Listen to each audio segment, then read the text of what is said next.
Ladies and gentlemen, J.R. Moore here on Friday the 25th of October. Welcome to the John Moore Show. We begin our show with something that when Hillary Clinton hears it, she pretty much chokes. That would be the Pledge of Allegiance. That's what we begin our show with. I pledge allegiance to the flag of the United States of America and to the republic for which it stands, one nation, under God, indivisible, with liberty and justice for all. Purple tip of the day, many of you, possibly most of you, have gas-powered implements, line trimmers, chainsaws, ATVs, and so forth. When it's time to store those things for the winter, be sure to run them dry. Just start it up and run it until the gas is completely gone. You do not want to store these implements with any gasoline in them whatsoever. That would be a really smart thing to do, and you'll be really glad that you did. The problems with these things, these gas-powered implements, is typically fuel left in the implement over the winter, and that causes all kinds of issues that are very expensive to resolve. We have patient waiting in the green room, my friend Tom at Berryhill. Tom is a gentleman who began a quest to become quite proficient in emergency survival communications, ham radio, electronics in general, to the point where he made a living most of these past 5 decades in the field of electronics, radio frequency engineering. And we're going to be talking about ham radio and emergency communications. Good morning, Tom. Well, Tom, I'm at the ARRL, that's Alpha Romeo Romeo Lima website, arrl.org. And near the top of their homepage, it says, "What is ham radio?" That's a good starting point. Like the coach at the first day of football training, "Gentlemen, this is a football." And a good starting point is to read that little article. I'm just clicking on it here. And they've got some interesting videos of men and women, boys and girls, all smiling and having a great time on field day. There's a short, less than 3-minute video presentation there. There's some more, let's see, a boy. Well, I can't tell the age. A young man and a guy maybe not so young, then an older guy. And then there's a woman with her ham radio equipment in her ham shack. And then a gentleman with his son on his lap working his equipment. It truly is a family hobby that the children, 7, 8 years old, the parents, the grandparents, can all make equal use of the same equipment and have just as much fun as a family project, can't they, Tom? Oh, yeah, that's true, John. And while it is a hobby, I have known people over the years that took it very seriously to the point where they had their ham radio station was worth more than their home. And they had a nice home. But they had massive towers and big transmitters, and it was, you thought you were walking into an NSA or CIA installation just walking in some of those radio installations. It was amazing. I've always been more of a casual operator, just your average equipment and antenna systems. I never did have big towers or anything like that. I just always went with wire antennas up through trees. And even with a modest setup like I ran, I was able to talk to numerous people all over the world. And it was a big deal back in the 60s and getting into the 70s job. Nowadays, a lot of people just kind of don't pay much attention to that because satellite systems and there's instant communications worldwide with a cell phone and so on. But if those systems ever went down, the ham operators are the only ones that really get through. You just stimulated some thought, Tom. I was trying to reflect on how many CIA radio installations I've been to. It's around 5, I believe, in various countries and various locations. Always the best equipment, always done to NATO specs, which I was trained to do installs to NATO specs, both in vehicles and base stations. And the base stations I've set up out here done the NATO specs also, and have become the model for the rest of Crawford County to emulate. doing something in NATO specs basically means it's done to high standards of installation, neatness, and usefulness, right, Tom?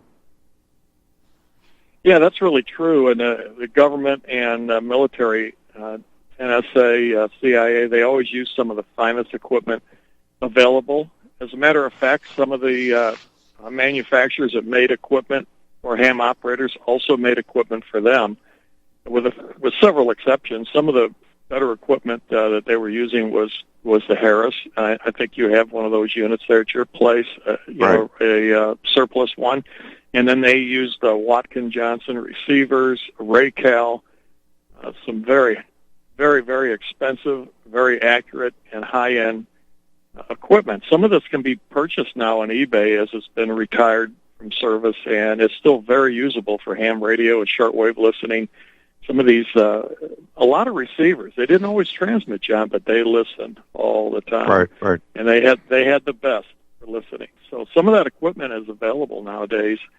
And I know they even use some Drake equipment. Drake made several militarized versions of some of the equipment that the hams use.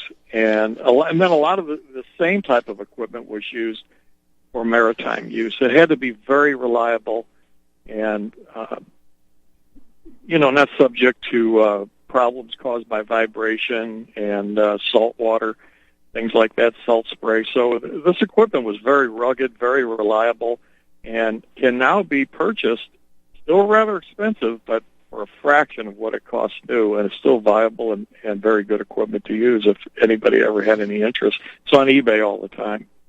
Tom, I was at one of the CIA stations, and we were watching a encrypted message being sent from an embassy in Washington, D.C. to its home country. I won't mention which one. And it was encrypted.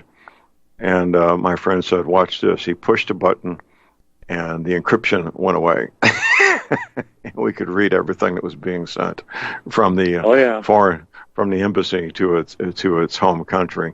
That was, shall we say, south of our border, without mentioning which of the 20 or 30 countries down there it was.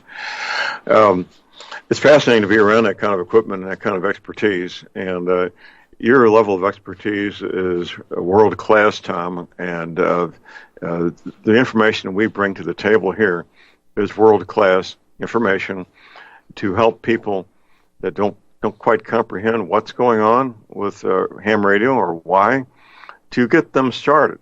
I don't have an expectation that people are going to become ready to do a NATO level install in their homes. I do expect them to become interested, to find their local ham radio club, and to get started and take baby steps to work towards the point where they can both do the intercepts, listen, and transmit as necessary to friends and family. It's a process, isn't it, Tom? Well, it really is. It is a process. And you don't have to have a military-grade installation to become a ham radio operator and enjoy the hobby and talk to people all over the world or across town. You can get by with very modest equipment. Sometimes you can get older used equipment that's very usable, very reliable, still works fine for just a few $100s. So you don't have to spend a lot of money to get started. If you start with a technician class license, which is the entry point, and that's where most people do start, it's that type of equipment for VHF operating. Just sometimes you can start for as little as $100 for some used equipment. I see it advertised all the time. You can make your own antenna from pieces of wire. The best thing about VHF and UHF frequencies, John, is antennas are much smaller. As the frequency gets higher, the antennas get smaller. So it's much easier to construct your own antennas from scrap wire and things laying around. I've used welding rods to make antennas in the past. It's so simple to do. There's all types of websites online with pictures and instructions on how to do this. So it's not difficult at all, and it's an educational experience that would rival any university. course if you really start getting into it. I think it's a great training ground for young people if they have an interest in electronics of any type. It is, and it can really be fun. The men and women I know in ham radio, they have fun with it. One of my ham friends, he bought off eBay 24 handy talkie, that's the handheld radios, that were in use at the White House, and they still had the original encryption on them, had not been taken off, and he was really happy to get those for 5 cents on the dollar, and but stuff like that's out there on eBay, waiting to be found on various government surplus websites and so forth. Most of the time, however, people just want to be able to talk to their adult children, maybe several hundred miles away, maybe their parents several hundred miles away, cousins, nephews, nieces, and so forth, friends that might be some distance away. But 10 miles can be a great distance when things go south, can't they? Oh, yeah, John, 10 miles will get you across town.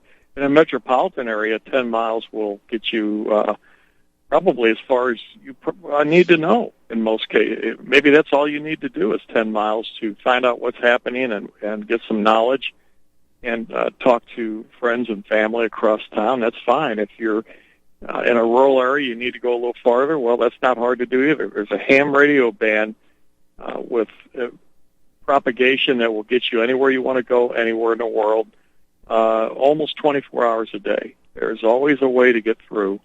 And it doesn't always require giant antennas and big, huge transmitters. It does not. And as a matter of fact, you can talk quite a distance with just a few watts of power. I've done it many times over the years. It's not hard to do. Right. Well, in severe crisis, 15 miles, I had a buddy stationed 15 miles from me in Vietnam. Getting there was arduous and dangerous, that 15-mile trip, which I routinely drive 17 miles just to get lunch. But under those conditions, it was very difficult and very dangerous. Usually, we would fly back and forth. The 90 miles to Saigon was an all-day-long trip, driving as fast as they could, starting out when curfew was over, just when the sun comes up, and getting into Saigon about 5 p.m., driving just as hard and as fast as they could to make that 90 miles in about 10 hours. Point being, in a crisis, 10 or 15 miles might be a really great, difficult, dangerous distance to travel. Maybe impossible to travel.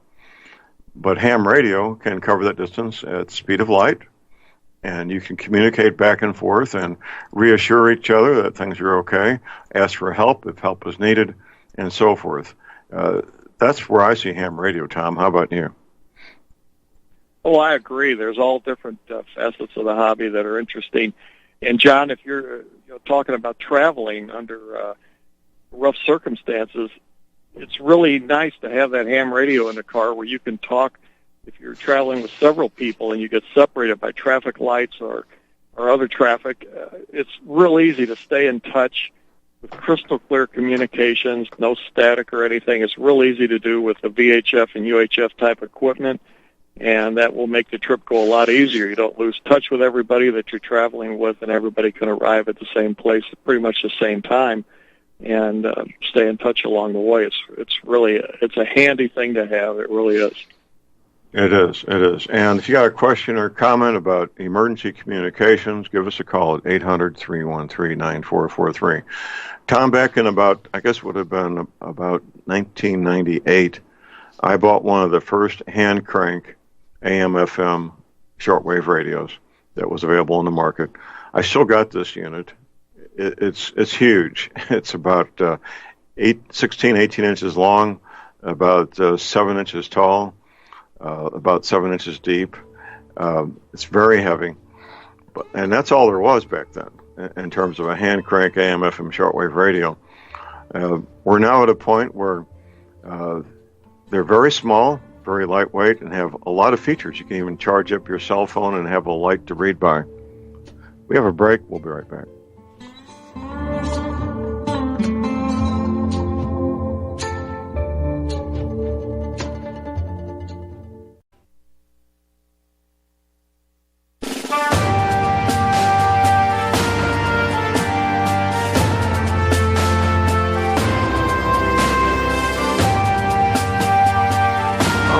We are back with Joe. We're back. J.R. Moore here on Friday. It is Friday the 25th of October. We're going on a cruise. The time has passed for the special pricing that we had. We're now at market pricing. If you want to go, you can still go. You can still book a room. The details are at my website at thelibertyman.com. And you can call our cruise director, Betsy Murphy, and she'll find out the current market pricing to go on a cruise with us in February. What a great time to be away from the ice and snow. A little R&R and romantic if you choose it to be. Betsy Murphy, our cruise director, her telephone is 636-530-9502. Visiting with Tom Berryhill, we're talking about emergency survival communications. And Tom, I've been doing my first paid consultation in preparedness was the summer of 1977, 42 years ago. And I've found over the decades the differences about the primary concerns of men, the primary concerns of women. And one of the things that's overlooked by pretty much both is the need for effective radio communications. That gets kind of left in the dust most of the time, not all the time, but most of the time. And that's why we're talking about this today, is to bring it into sharp focus so people can get clarity, so people can understand the importance, and people can get started. We've got time. We hope we've got time. There's a lot of issues on the table between the violent earth changes and the political mess we've gotten ourselves into. The time we have may be a complete illusion, but that aside, we don't know how to account for that or take into account other than just to get started. And getting started, going to the ARRL.org website is the way to get started, isn't it, Tom? Yes, it is, John. And I really think that a lot of people ignore the communications aspect of being prepared because they have that cell phone, and it always gets through. It's handy. It's very small. They take it with them. Keeps all their information handy. It's more than a phone. It's a computer system, and they think that that's going to take care of that requirement for communications. But in an all-out emergency, the cell system could be down, and then those phones would not work at all. Or the government entities could shut it down. They have service levels on these cellular networks, and they can turn off every phone except their own, so that only the government and maybe federal, state, and local governments are able to operate, and there's even levels of service for them, so they could shut it down entirely except for maybe the federal government military. That's true. It can be done, and don't think they won't do it. So it's wise to have your own system where there is no background infrastructure that you have to worry about. The infrastructure is the radio equipment that you have, and you control it. You set it up. You understand how it works. You have repair parts, spare parts, extra equipment that you can put up at a moment's notice and get on the air and communicate to those that you wish to stay in touch with, or just listen. At a minimum, I really think everybody should have a scanner or local communications to listen in, and then also a shortwave radio with single sideband capability so that they can hear the ham radio operators nationwide, worldwide, and also any military and government traffic. There would be a lot of data, and some of that could be encrypted. Some of the regular voice transmissions could also be encrypted, but most of the time it's out in the open, unencrypted, and can be intercepted by anybody that wants to listen. And it comes in clear. You can get clear transmissions and hear what they're talking about. But you really will have to have single sideband capabilities. They don't use standard AM mode like the shortwave broadcast stations would use. But then again, if you have the the regular shortwave radio that picks up single sideband will also work on AM, and you can listen to shortwave broadcasts. So often, the best information that we can get is from a source that's not domestic. It's outside our country. They're not going to filter that news, and you're going to hear the truth rather than what you might hear on the 5 o'clock news. Absolutely. Absolutely. I could not agree more. Well, we wake up the ones we can wake up. My preparedness group, all the adults have a ham radio license. I've come to recognize over the decades that if you're serious about preparedness, you'll have a ham radio license. That for me is a benchmark. It's a touchstone. It's a very strong indicator about people being or not being serious about preparedness. Now, I can, and you'll, Tom, you'll hear excuses. Oh, I don't have time. Oh, it's this. Oh, it's that. Tom, when I was studying for my ham radio license the fall of 1994, I was doing executive protection, working at least 60, sometimes 80 hours a week, no less than that. And every spare moment when the executive was in a meeting in a safe area, I would have my ham radio study book out. And anytime when the executive was in the restroom, anytime I could find to read the ham radio study guide, I would read it. It was difficult circumstances and a lot of pressure, but I did get through it and I got my license. Here's our bottom of the hour break. The call number is 800-313-9443.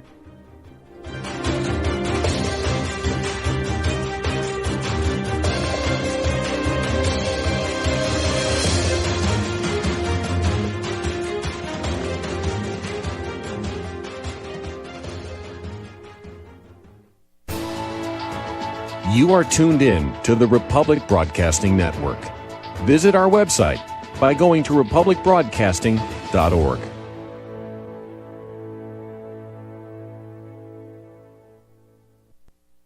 Tired of being lied to by mass media? It's growing more and more apparent today that news is received less and less through standard media outlets. Even with a growing audience every day, RBN is beginning to direct more efforts into social media. Social media and the use of the internet is fast becoming the primary source of people for news, regardless of demographic. RBN has set out to provide some of the best news on the internet through republicbroadcasting.org, and also has begun to use the tools to our advantage by way of social media. Republic Broadcasting is now operating a Facebook page to function as yet another avenue to have our collective voice reach new audiences across not only America, but across the globe as well. The Facebook page features not only news, but also an RBN player to listen to our broadcasts.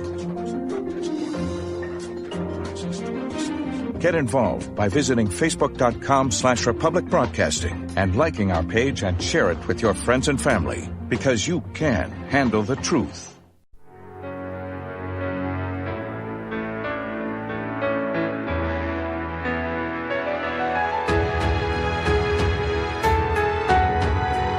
All right, we're back, ladies and gentlemen. J.R. Moore here on Friday. It is Friday, the last Friday of the month, October 25th. My website is thelibertyman.com. That's thelibertyman.com. I heard Dave Hodges talking about something that's been on my website for quite a while. If you scroll down to where it says embedded videos, you'll see what Dave Hodges was talking about. When you get there, just keep scrolling down past my article I did on firearms, and you'll see a gentleman with a beard and a shaved head on the left, a lady with blonde hair on the right. This took place in Missouri, and she thought she would do the right thing and help refugees that needed to come to this country because of their situation. She volunteered to help, and she found out some very, very unethical, illegal activity going on, and that's that interview there. You really need to check that out. Also, my website. If you have arthritis pain, we have something that will help you. That's called the Energy Clear. If you have pain, joint pain, back pain, the energy cleaner will help you. Are you sleeping as great as a small child every night like I do? Well, you probably aren't, but the energy cleaner will help you. We need to keep in mind also, Christmas is not that far away. You've had your energy cleaner now for weeks, months, years.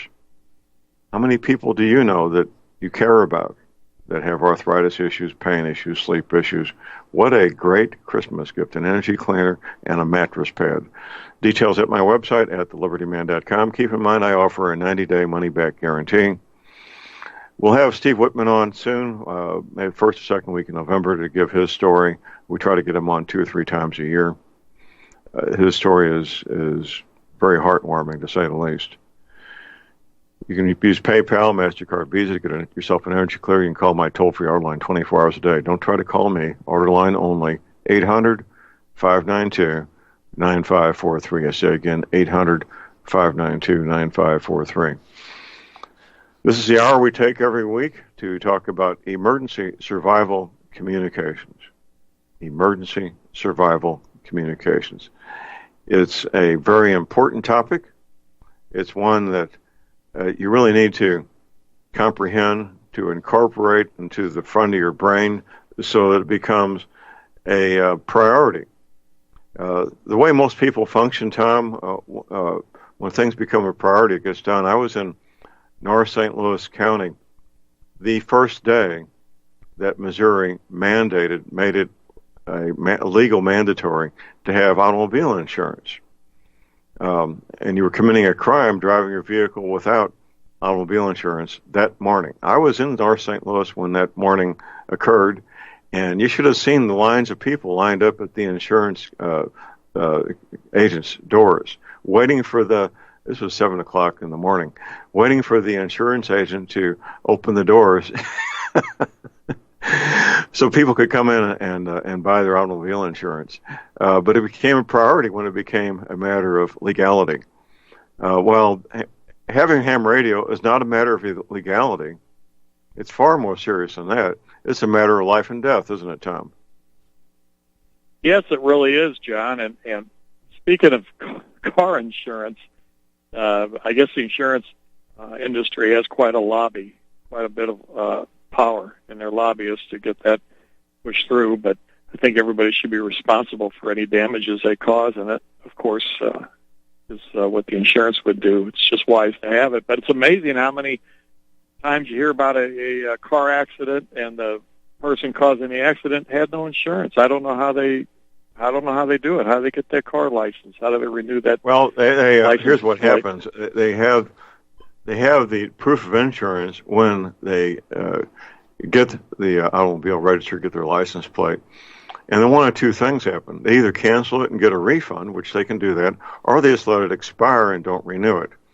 And that happens routinely. It happens far too frequently. I figured that's what it was, but you would think maybe they don't do this, but the insurance company could alert the Department of Revenue, who does renew the plates, at least here in Missouri, to handle that. They could alert them that policy's been canceled, and that would put up a red flag. But I guess they don't have the manpower to do something like that. Well,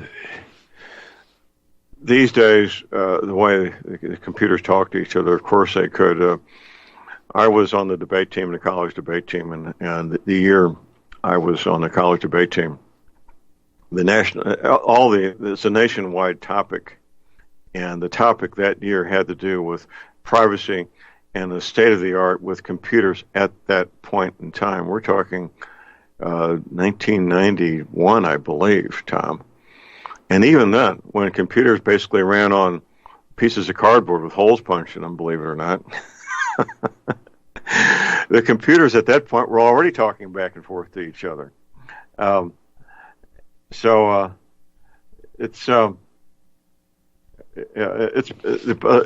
is possible for the Secretary of State to be notified, the Director of Revenue in Missouri to be notified when the insurance is expired. And maybe that would be a smart thing, because I really don't want to be sharing the road with people who do not have automobile insurance.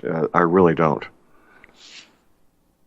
Yeah, that's I agree with you. That's the truth. And the biggest problem I see around here is people playing with these phones and texting while they're driving. It's just incredible, John. I was in a bad car wreck a couple of years ago, and when I towed the car, it was wiped out, totaled out, and I hauled the car to the towing yard.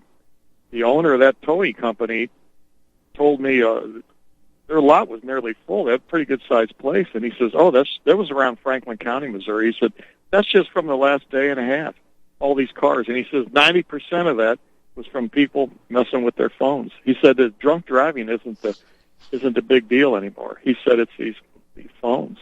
That's what the towing guy told me.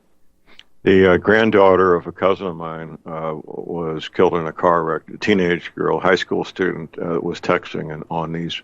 You know how these roads are around here, Tom, on her way to high school or back from high school, doesn't matter. I recall when I was just a brand new driver. I think my driver's license still had the wet ink on it. I thought I would be able to eat a cheeseburger and drive at the same time. I ended up in the ditch. Didn't cause any harm to the vehicle. It was in a country road going about 20 miles an hour. But I learned real quick that eating a cheeseburger and driving can have consequences. And getting back to the topic at hand, ham radio can, during a crisis, short-term or long-term, can literally be a matter of life and death. Being able to intercept all the emergency frequencies, your local fire department, the paramedics, the sheriff's department, police department, the county highway road maintenance people, the people that do maintenance on the power grid. Even if there's encryption for the police frequencies, which has become more common, the guys that work on the roads, they're not going to have encryption. The guys that work on the repairing electrical lines, they're not going to have encryption. And you can learn a lot by being able to monitor these other frequencies, can't you, sir? Well, that's really true. And, of course, a lot of the equipment now is digital, so you might have to make sure that you have the proper scanner that can pick up those digital transmissions. And it's the most popular being what's called P25. And if you have a P25 compatible scanner, you're all set, as long as it's not encrypted. So that's very true what you're saying, John, about the encryption. And many of the law enforcement agencies have gone to encryption full time. But there's still a lot of information out there that would really help you in an emergency to find out what's happening in the community, and you'd be able to use that information to make sure that you're safe and maybe spread the word around via ham radio even to others that don't have the capabilities to pick that up. You can actually help quite a few people just by having that information handy. The original purpose of the 10 code was to confuse criminals. That lasted about 3 days. That's true. that's the way that's silliness. But within these ham radio clubs, there's men and probably some women. It becomes their passion, the focus of their lives, to be able to decrypt the encrypted transmissions. It's just who they are, isn't it? Yeah, that's true. And like your friend that bought the HTs that had encryption or had the White House info in them, that kind of stuff does slip through sometimes and get out there in the used market. That information and that type of equipment. I actually bought a Motorola service monitor. This is all the test instruments needed to calibrate and diagnose problems and repair two-way radio equipment. It's all of the instruments needed in one unit. They're kind of large, the older ones, but still portable, somewhat portable. And I purchased one that had the Motorola SecureNet boards in it, which allowed you to listen in on any of the encryption that was used at that time. Now, it's rather antiquated. I sold it several years ago, but purchased that thing on eBay and resold it on eBay, and actually sold it for more than I paid for it. That was the amazing part.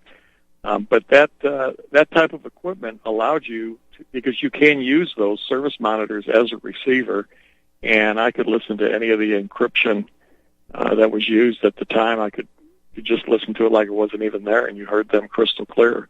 So it was that stuff gets out there sometimes, and it does. It does. Yeah, and they don't want the general public having that, but it does. It gets out there, and there's always a way to crack some of those codes. But boy, I'll tell you what, John, these new digital encryption methods are very, very difficult to crack. I'm sure it can be done. I do not have the skills to do it.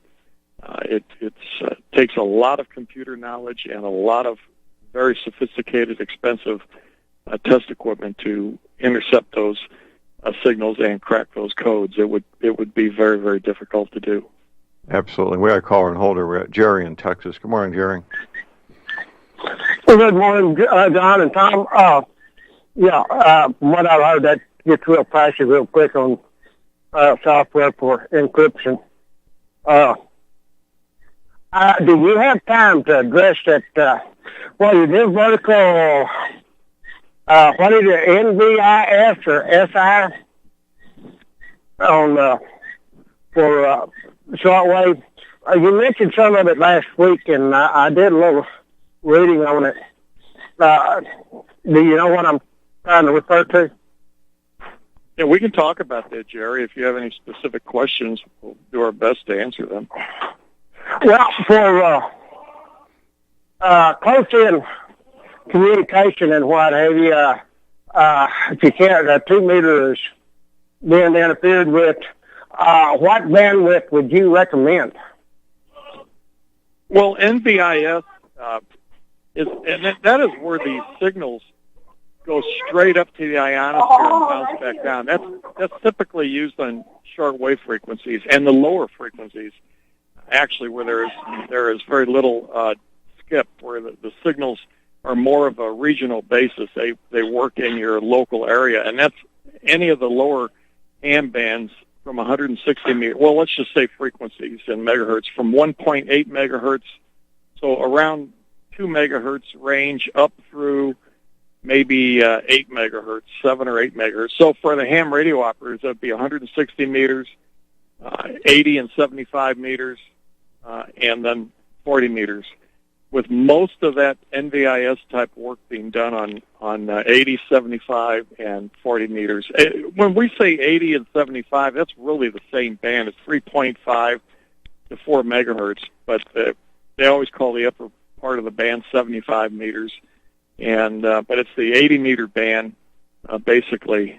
And those lower frequencies work quite well for that. The antennas are quite long, but you can make a dipole. Say, for instance, if you wanted to work 75 meters single sideband, say around 3.8 megahertz, that antenna would be, and I'm just guessing right now, but a half-wave dipole would be around about 130-something feet, about 130 feet, I'm going to estimate.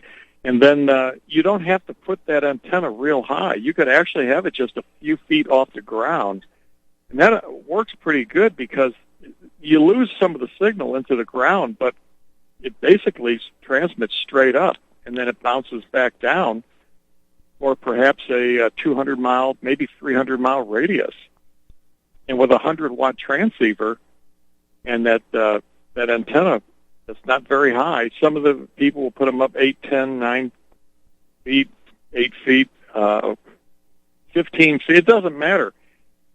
Just closer to the ground makes that signal go up, and you do lose some into the ground, absorb some. Also, there were some experiments performed where they actually laid the antenna on the ground, and it still worked.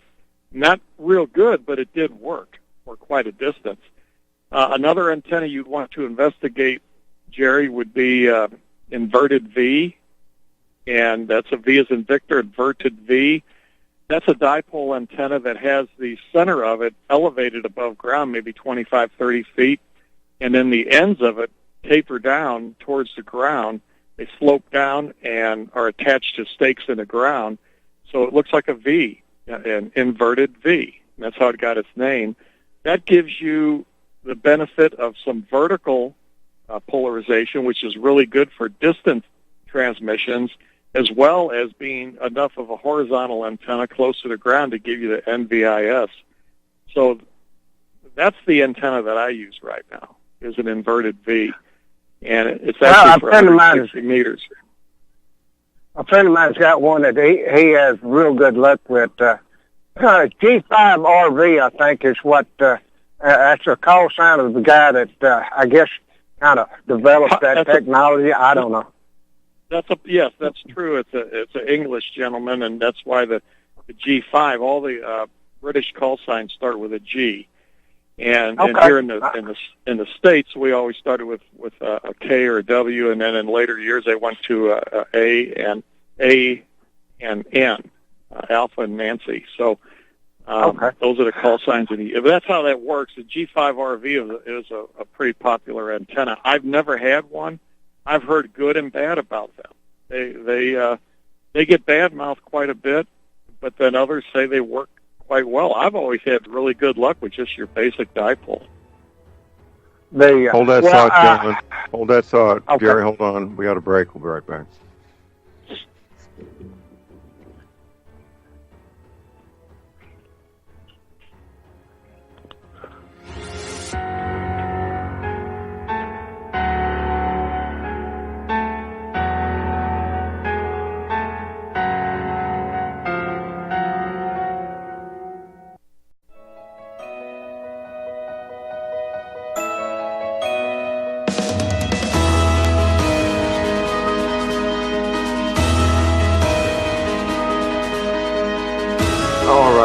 Back, ladies and gentlemen, we're back. J.R. Moore here on Friday, the 25th of October. Gentlemen, we're almost out of time. Jerry, you have a final question for Tom? Well, I'm kind of disappointed in his answer. I was hoping that 6 meter would function real well with the with that NVIS, but everything I read said no. So, and yeah, it's all the lower frequencies, Jerry. It's used quite often by the military and government agencies for regional communications, but it's always in the lower HF frequencies, I'd say below 8 megahertz. It's just not too effective. Anything higher than that starts getting involved in skip, where the signals travel quite a bit farther, and you have what's called a skip zone. And a skip zone is where the ground wave, that's the signal that comes from your antenna and goes out over the ground, sometimes just a few miles, sometimes quite a few miles. And then there's the skip where it goes up through the ionosphere and bounces back down to the Earth. There's a point where the skip makes its first hop and comes back to Earth, and you hear the signal quite well. And then there's a point where the ground wave just stops. It just doesn't go any farther. So there's the skip zone, and that's the end of the ground wave and the beginning of the first hop. In that area, you won't hear that signal at all. So between the end of the ground wave and the first skip, the hop off the ionosphere, that's a dead zone. There's nothing there. And so NVIS works quite well to give complete communication saturated. If there's a mountain there, it doesn't matter because it's going straight up and coming straight back down over a wide area.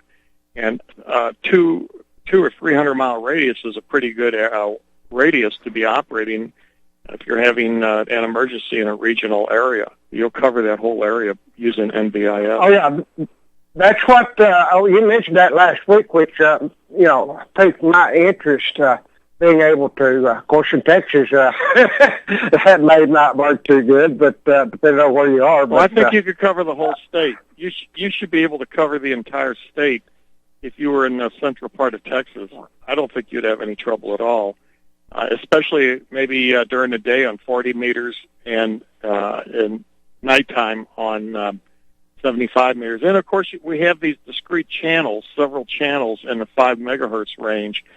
But you can't tune away from those channels. You're locked onto those specific frequencies. And there's 5 or 6 of them, and they're shared with government entities. So it's that's in the middle of the two, and a lot of NVIS work goes on there as well. So you could try all of that, but you would cover the whole state. I don't think you'd have any trouble at all.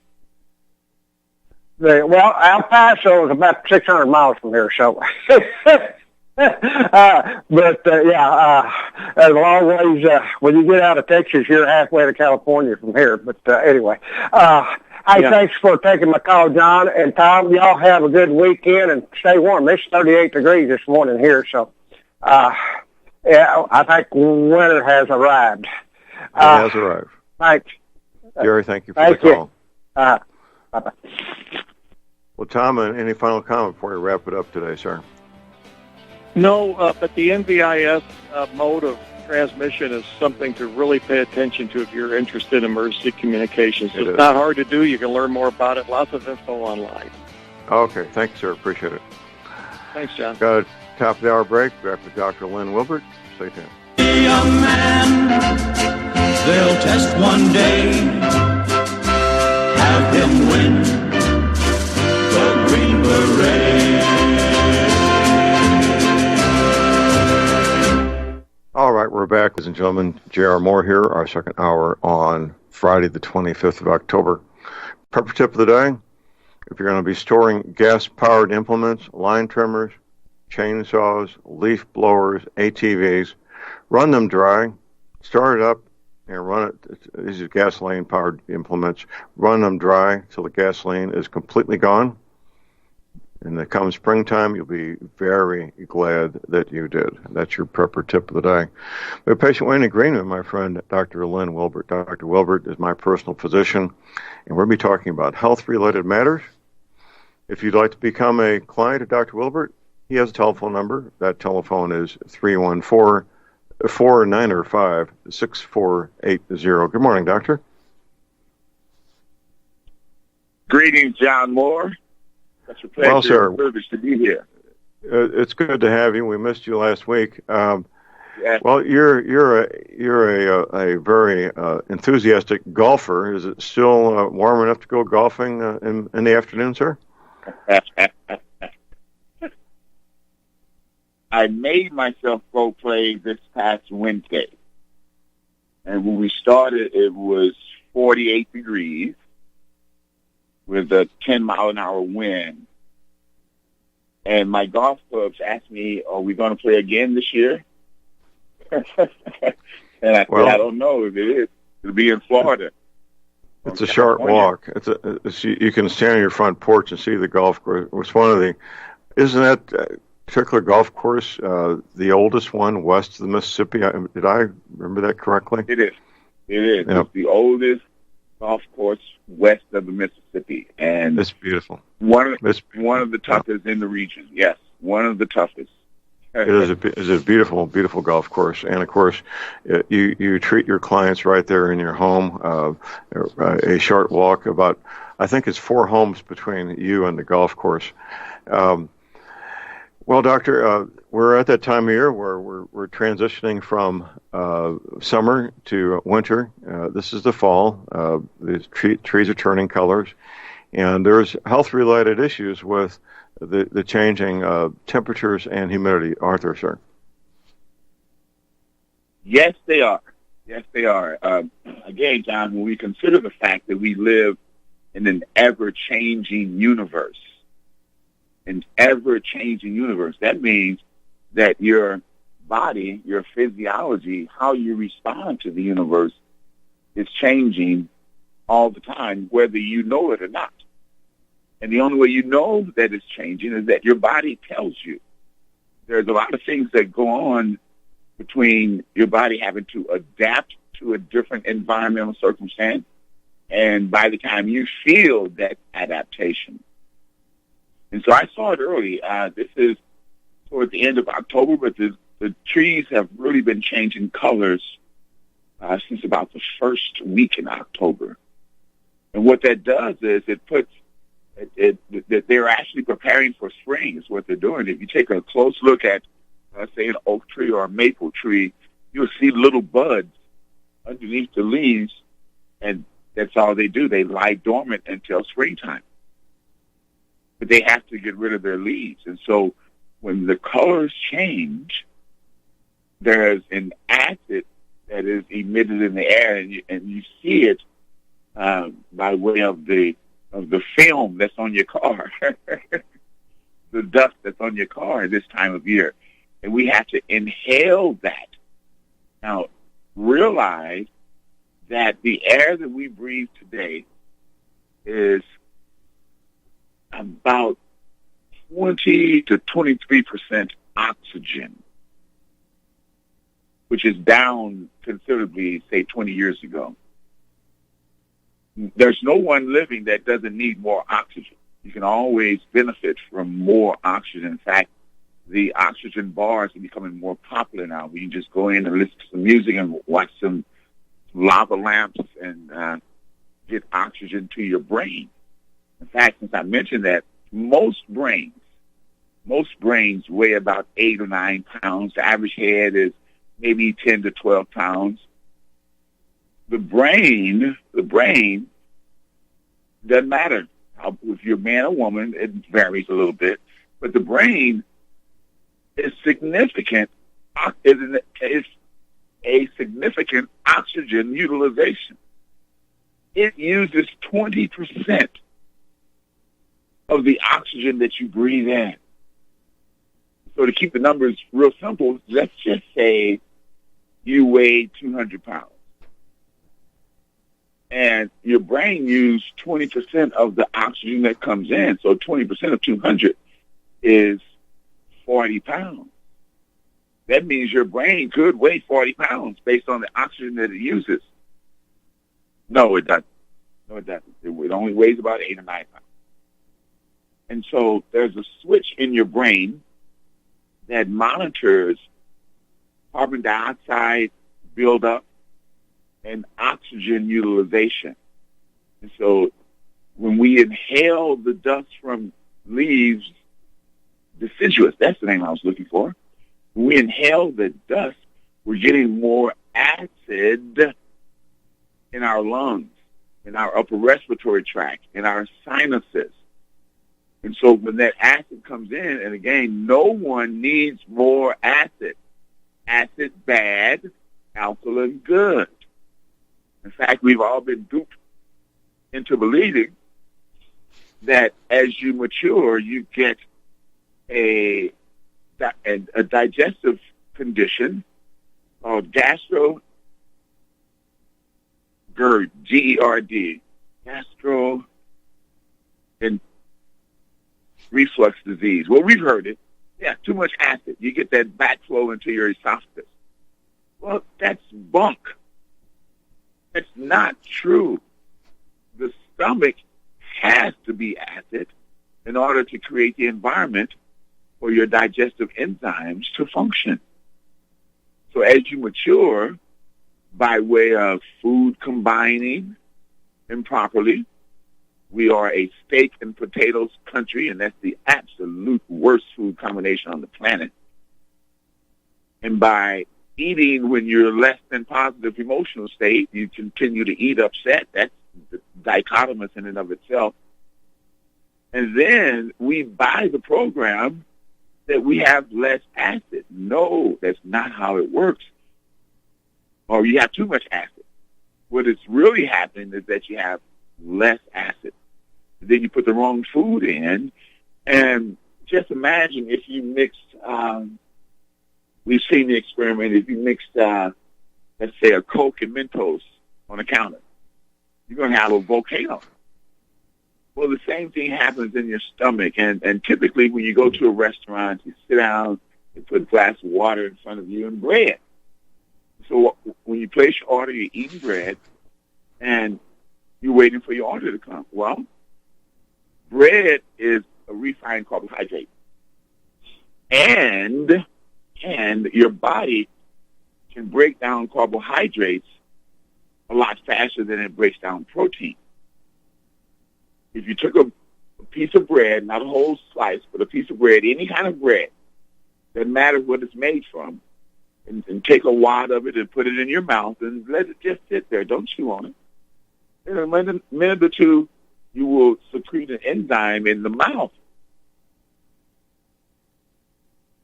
It's called ptyalin.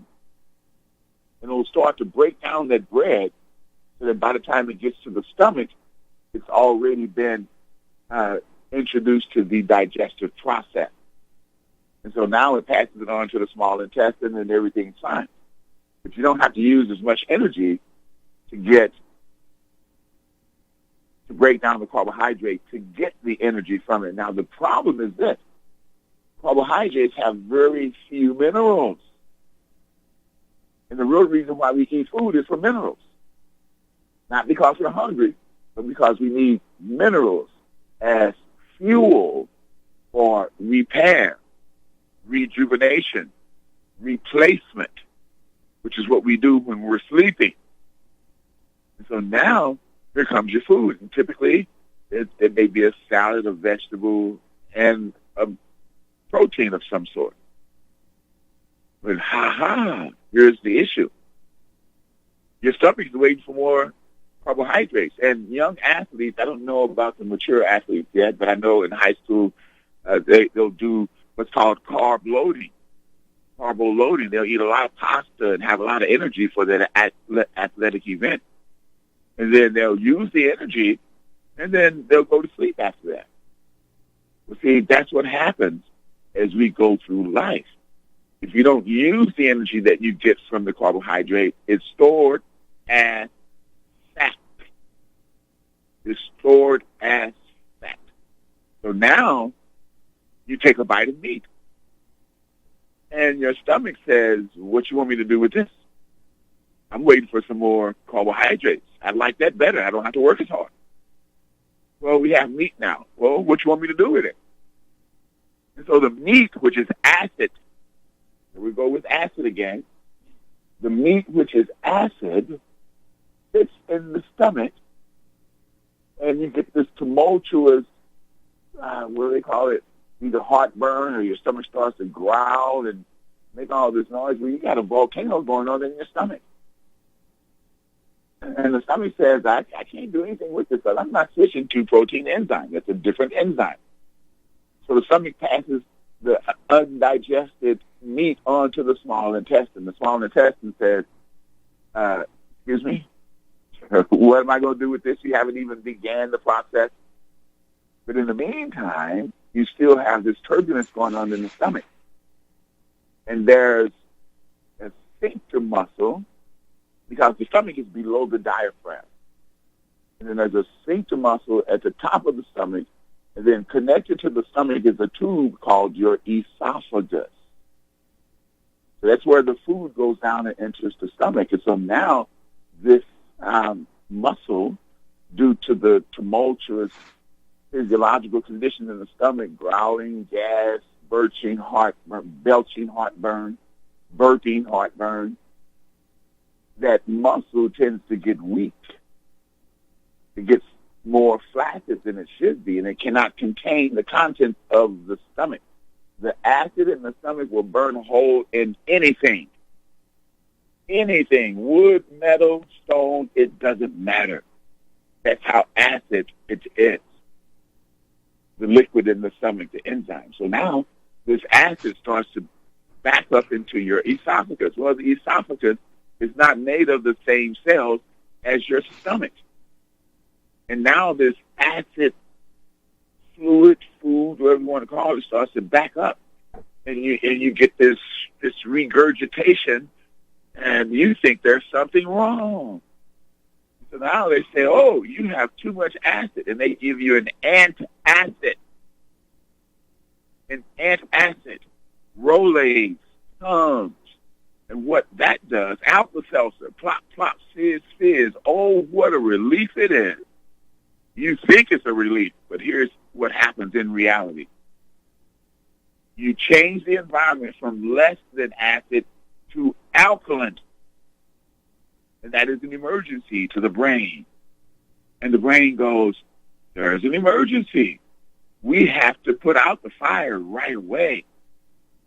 See, the brain responds to emergencies, and again, the number one emergency in a human being's life is any less than positive emotion about anything, real or imagined, because we weren't supposed to have less than positive emotions and feelings and thoughts. And so now, here comes this acid reflux condition, and you buy the fact that you have too much acid. It is complete bunk. It is complete bunk. That's like saying the earth is flat. That's bunk. Just Google Earth and you'll see it. Now, you put this acid, and the brain says, oh, my goodness, we're supposed to be acid. I think you guys better get busy making more acid. And what happens is you create digestive enzymes, and you digest your own food. And you thought it was Tums and Rolaids. What I've observed over my 30-plus years in practice is that if you need a digestive aid when you sit down to eat any meal, you have a heart issue. You have a heart issue. I remember when my wife was in the work service, profession, she worked for an insurance company. She was an analyst for an insurance company, and she said, you know, honey, my boss had to go and get checked out today. He's having gas is this, and he burps all the time. And I say, well, he may not have a digestive issue. They did an upper GI, a lower GI. They did all the tests. I say, well, nothing came back. He has a heart issue. No, his heart is, no, he has a heart issue. Just remember, and this is true for every human being on the planet, whatever condition you think you have is instead of a heart attack, and it's the body's perfect response to your lifestyle. It took me a little while to figure that out, but I did. Whatever condition you think you have is not a heart attack. Because a long time ago, you were a single-cell organism, and every cell was the same cell. So today, how the physiology works, it will buffer the acid. It will do whatever it is to stay alive, and whatever condition you get as a result of that, be thankful because you're still alive. So now, this undigested protein goes from the stomach to the small intestine. And again, this question in the stomach is going, what are you doing? Are you on vacation, or can you tell me what you're doing? Because I can't do anything with it. And then it sends the undigested protein to the large colon. The large colon is pretty large. I mean, it's football field times 2 long, at least. And so now this undigested, semi-broken down protein, because protein doesn't break down with starch enzyme, you need protein enzyme. So now the large colon is going, fellas, excuse me, somebody's on vacation up there. What am I going to do with this? I can't do anything with it. I can't send it back. I can't send it out because it's not properly broken down. I guess it has to stay here. So now you have acid that's not moving through the colon. You have acid that's sitting in the colon. And the colon, what the colon does. Hold that thought, Doctor. Hold that thought. We got a break. The call number is 800-313-9443.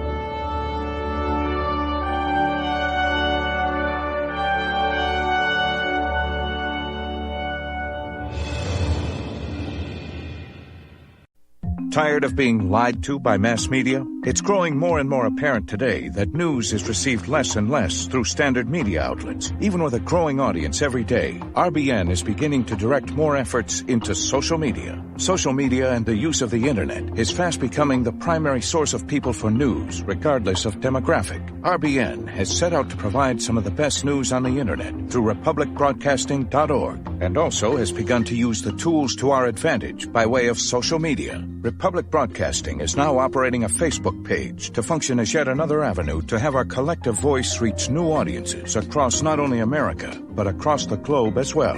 The Facebook page features not only news, but also an RBN player to listen to our broadcasts. Get involved by visiting facebook.com/Republic Broadcasting and liking our page and share it with your friends and family, because you can handle the truth.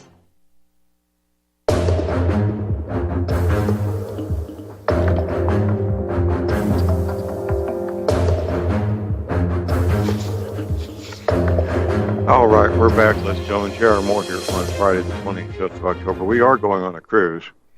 We're now at a point where market price will determine what the cabins cost. If you want to go on a cruise with us, we got details at my website at thelibertyman.com. A great time to be away from the ice and cold in February, the second week of February. which includes Valentine's Day. Our cruise director, Betsy Murphy, will be glad to mail you a full-color brochure. Betsy's telephone number is 636-530-9502. Visiting with Dr. Lynn Wilbert, we're talking about health-related matters. If you want to contact Dr. Wilbert for a consultation, his telephone is 314-495-6480. Doctor, we got a caller on hold here. We got Sherry in Kansas. Morning, Sherry. Good morning, gentlemen. Dr. Wilbert, I really love the way you explain things.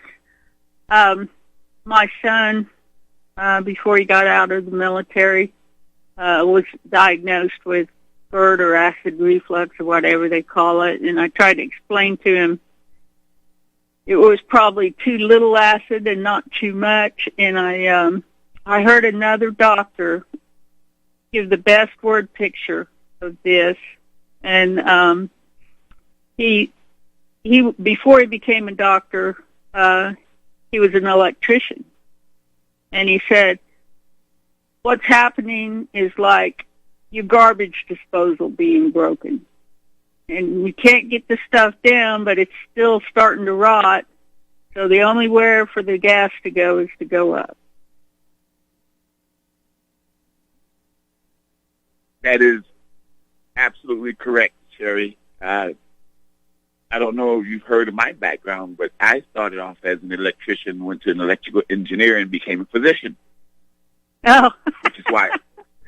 which is why I bring mechanics to the most sophisticated mechanical device on the planet, and that's your body. And you were right on point. Is not enough acid, not too much. Gastro, what's the E? Enteric reflux disease, but we've heard it, GERD. Yeah, we've been told to heal the beings. It just doesn't work. And again, the point I'd like to make here is when you are consuming anything, food, beverage, please be at peace in your mind. I mentioned that to a client, and she said, oh, shoot, Dr. Wilbert, I'd die of starvation. Meaning that she's rarely at peace when she eats. And see, if you're not at peace, that creates emotional distress, emotional turmoil. Less than positive emotion while you're eating evokes the fight or flight reflex. When you see people running a marathon, which I haven't put that on my list yet, I don't think I will. But when they're running, I know athletes, triathletes, when they're running, they can drink water or electrolyte replacements, but they don't eat sandwiches. They don't eat. Eating is like eating with eating with an emotional upsetness is like eating with a bear chasing you. One, eating is a parasympathetic nerve system function, which means that unless you get up and go for a short walk after you consume a meal, most of the time you like to lay down and relax. Maybe take a nap. Well, that's because the body would like to use the food that you just gave it. But see, once you put food in your body, and the only reason why we eat is for mineral replacement. In fact, if you didn't have minerals, you couldn't use vitamins. The benefit of eating organic food is that organic versus conventional food, organic food has twice as many minerals. Twice as many minerals. A bowl of greens, collard greens, kale, not only does it have more minerals than anything on the planet, it has more protein than an 8-ounce steak. Yes. A bowl of greens? Is that what you said? Greens. Wow. That's what I said. Collard greens, kale, it has more protein than an 8-ounce steak. And twice as many minerals, which means it adds to the mineral pool, in order for you to buffer the acid of your lifestyle, which is eat, drink, breathe, exercise, rest, and think. It buffers the acid to keep the heart happy so you can live a long and productive life. It's not complex. Medicine makes it complex. In fact, I'm classically trained as a chiropractor, However, I've evolved into my process, what's called AccuTouch. It's like acupuncture without the needles, and I fully utilize your healing system to do what it needs to get back on point so that you can progress to the next level of healing. So it kind of takes me out of the picture.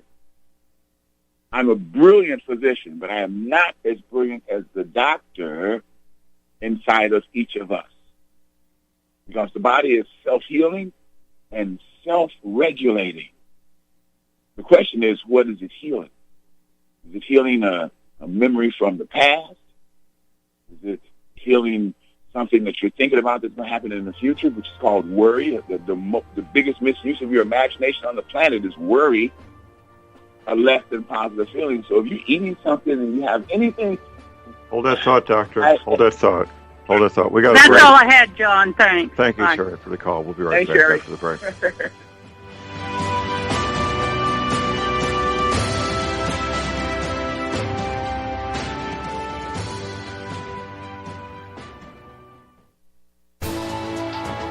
You are tuned in to the Republic Broadcasting Network. Visit our website by going to republicbroadcasting.org.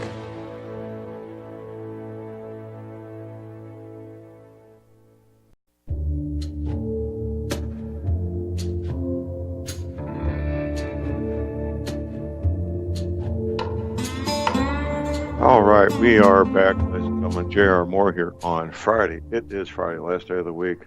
My website is thelibertyman.com. That's thelibertyman.com.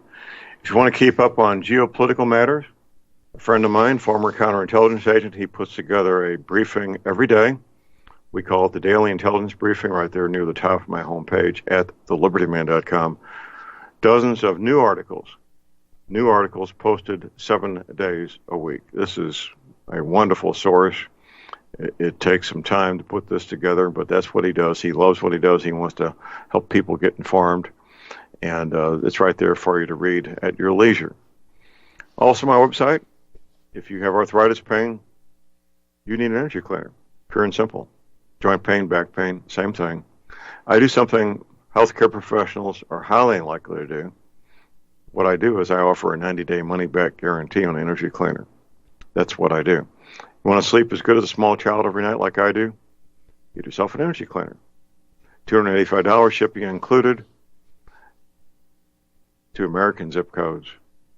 And I take PayPal, MasterCard, Visa. You can send me a check if you want to. Be sure and check out the factory-made fitted mattress pads. What a great Christmas gift. You probably already have an energy cleaner if you've been listening to me for a while. Do you have somebody that you care about that has these issues? Of course you do. Get them an energy cleaner and a mattress pad to go with it. It's a Christmas gift that they will actually use as opposed to staying in the box on a shelf someplace. Toll-free hour line, 24 hours a day, 800-592-9543. I say again, 800-592-9543. Visiting with Dr. Lynn Wilbert. The call number is 800-313-9443. If you want a private consultation with Dr. Wilbert, give him a call at 314-495-6480. Let's continue, Doctor. All right, John. The body is very complicated, but not complex. What I mean by that is it's a very simple system. If you do this, this will happen. If you do this, this will happen. And I mentioned some time ago on one of the calls, if you happen to cut yourself accidentally, certainly not on purpose, and you start to bleed, what's your first move? Stop the bleeding. Cover it. Antiseptic ointment. Keep the infection out. And then what's your next thought? You wonder how long it's going to take to heal. Now, if you're 4 years old, that cut will heal in 2 or 3 weeks. If you're 40, it'll take a little longer. If you're 80, it takes a little longer. However, the cut will heal. And you, as the human being, hasn't given it any thought other than, oh, it's healing. Got this little crusty thing on top. It's called a scab. Oh, it's healing. And then it falls off. And then the skin that's there is sealed. So did you send dermablast, dermaclast? Those are skin cells. Which one did you send first? I don't remember either. What about white blood cells to keep the infection out? Because if that bacteria outside of the body got inside the body, it would do great damage. You live in the same region that I do, John. You remember there was a county seat. His name was Buzz Westfall. Yes. And Buzz Westfall was the mayor of St. Louis County. And it was in the spring, early spring, he went to the hospital because he had challenges with his upper respiratory tract. He stayed in the hospital 3 days and didn't come out. He died in the hospital. Now, it wasn't because he didn't get the proper care. It wasn't because he didn't have insurance. It wasn't because the hospital wasn't adequate enough. It was because in hospitals, there are superhuman microorganisms. That's why they have to use superhuman antibiotics. He never made it out. Now I see why old people don't want to go to the hospital either. Because most people go to the hospital and die. Most people go to the hospital, rarely do they get out. That's why they don't go. But see, the healing of the cut, and this is profound. I'll say it over and over and over again because it took me a long time to figure this out. Again, our body, which is comprised of 4 different but uniquely organized areas. There's your body, there's your mind, there's your subconscious that knows how many red blood cells you have going on right now. And that's important because red blood cells carry oxygen and they only last for 120 days. Their life cycle is 120 days. So that means you got to recycle the ones that just died, and then you got to have some in the hopper so they can go to work. Then you have to have some in the chute so they can incubate. You don't think about that. Your subconscious does. Your subconscious is in charge of the healing system. And when you give it things to heal that you're not supposed to heal, then it wears out the normal healing systems trying to heal. A memory. Memories never go away. Contrary to popular opinion and belief, we never forget anything that we've lived through. It's just that our filing system is not as good as it could be. It's there. We just forgot what cabinet we put it in. But it's there. And it's playing a full-length picture movie on the picture screen of your mind 24/7 all the time. Wow. And your subconscious is responding to that movie. You know how you watch a movie, you can get emotionally involved? That's why I don't watch scary movies. Way too much. Way too much for me. I like laughter movies. But see, the subconscious cannot differentiate between what is vividly imagined and what is perceived from the environment. That's a difficult concept to understand, but it's true. If you perceive something, it's processed as true. Your perception may be off, but it's still processed as reality. And so when you use the minerals that you get from food, we don't make minerals, we don't make vitamins. We have to, like we put gas in our car, we have to put fuel in our body, proper fuel, organic fruits and vegetables, whole grain-fed meats if you choose that, in order to give your body the minerals to heal. and repair and rejuvenate. We wake up the next morning going, yes, let's do it again. That's called living. One of the things that's hard for people to do is to change their habits. And changing your thought process about the food that you eat and what you're thinking when you're eating it is profound. And then here's the next thing, and I tell this to my seniors. You're not sick.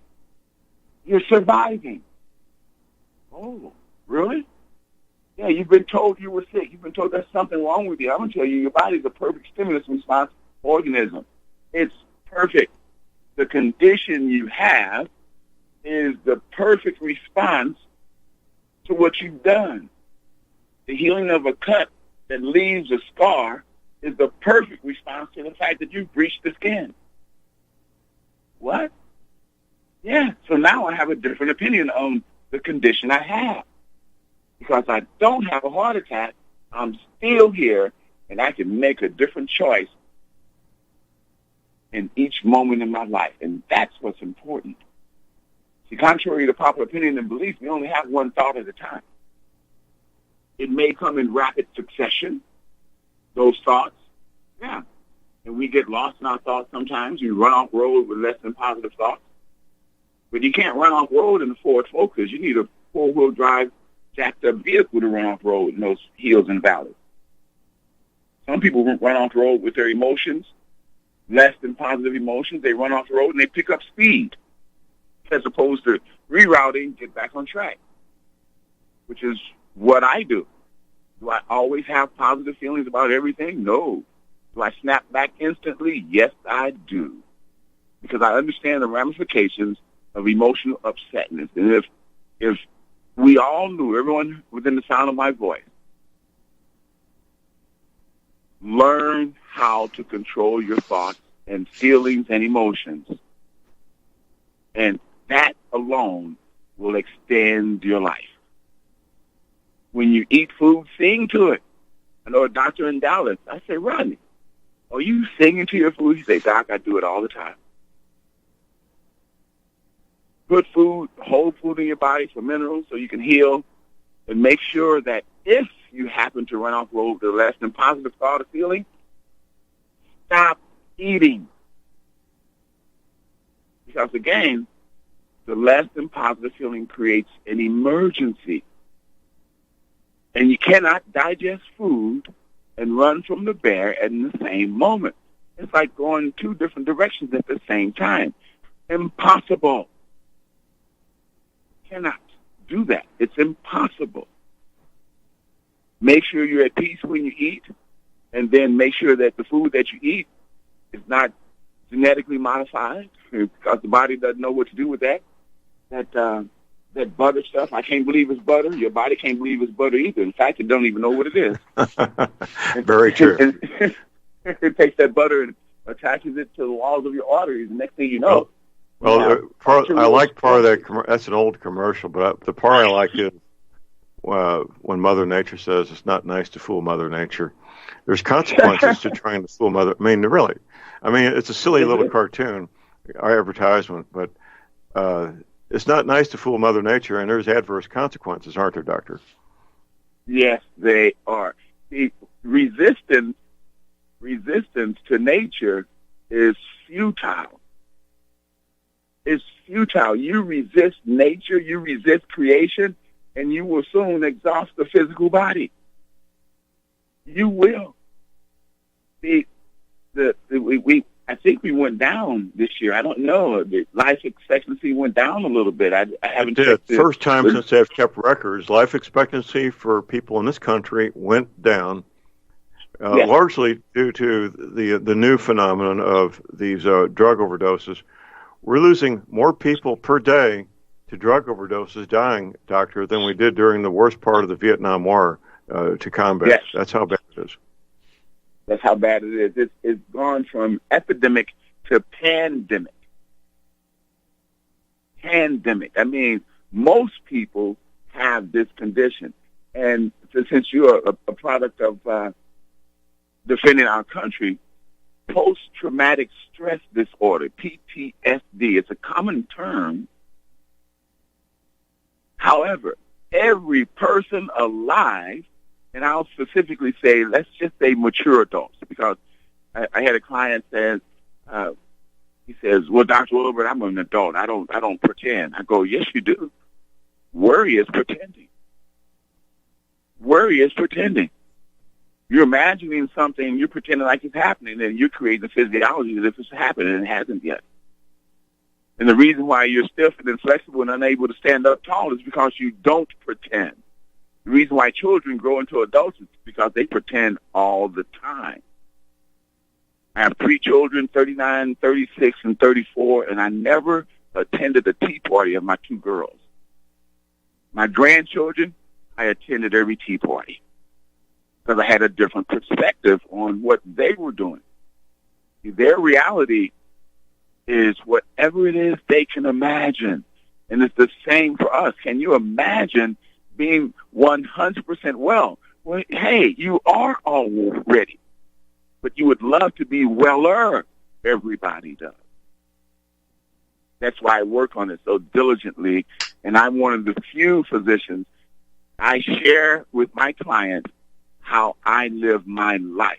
Not everything, because they'd be looking at me sideways. You do this? Yes, I do. Because I know that if I do this, I don't have to worry about what my body will do. Remember those old typewriters, John, with the arms? You hit a T and that arm will pop up and put a T on the page? I still have my typewriter from college. I had it refurbished, and it's just like new. Yes. It's huge. It's a huge office typewriter, but it's immaculate. Yes, yes. You can't hit an S and get a T on the paper. If you hit an S, it's going to be an S. And it's the same thing for your brain. So our responsibility to ourselves is to monitor our thinking. I call it minding. Think about what you're thinking about while you're thinking about it. And if it doesn't make you feel good, your responsibility to yourself and the universe and all of humankind is to change it. Because we're under the belief that we don't affect the universe. And every person has affect every person on the planet. That's why the planet is having some difficulties, right? A few difficulties. Yes. Wayne Dyer, he passed away a few years ago. Brilliant doctor.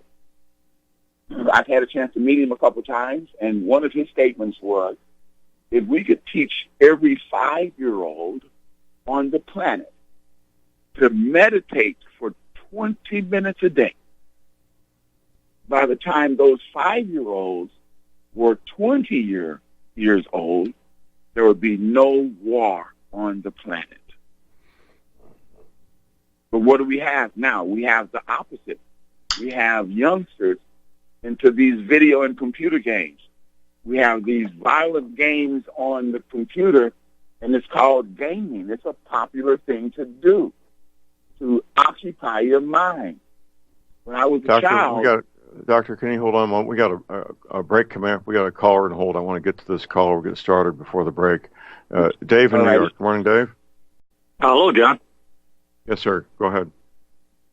Oh, yes. I just recently had a hernia operation, and I'm wondering, do you normally see a bruising with a hernia operation that's open inguinal hernia repair? We'll get that answer after the break. Hold on, Dave, and Doctor will get back with you.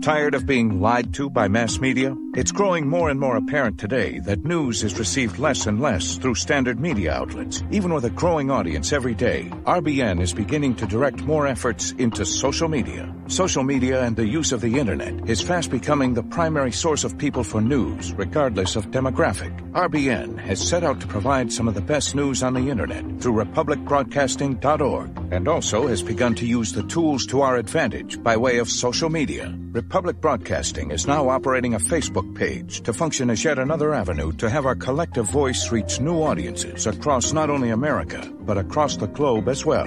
The Facebook page features not only news, but also an RBN player to listen to our broadcasts. Get involved by visiting facebook.com/Republic Broadcasting and liking our page and share it with your friends and family, because you can handle the truth.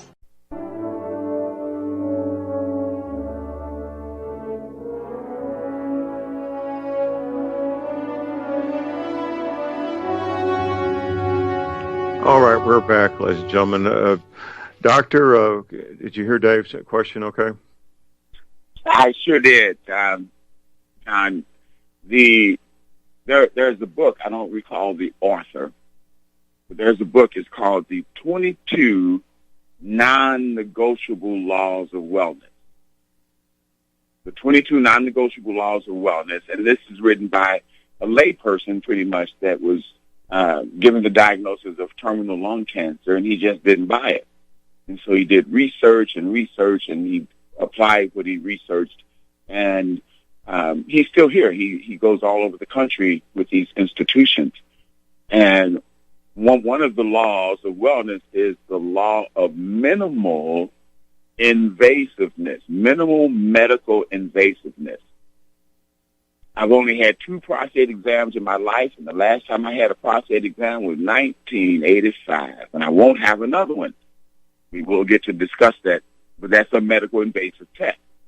And so when you go in and repair a breach in the peritoneum, the floor of your abdomen, inguinal, that's one of the most common hernias, first of all, there was too much pressure to begin with. So we may want to start eating 85% fruits and vegetables, 15% other things, eliminate milk, eliminate soda, change your diet so that you don't put that extra stress on your peritoneum.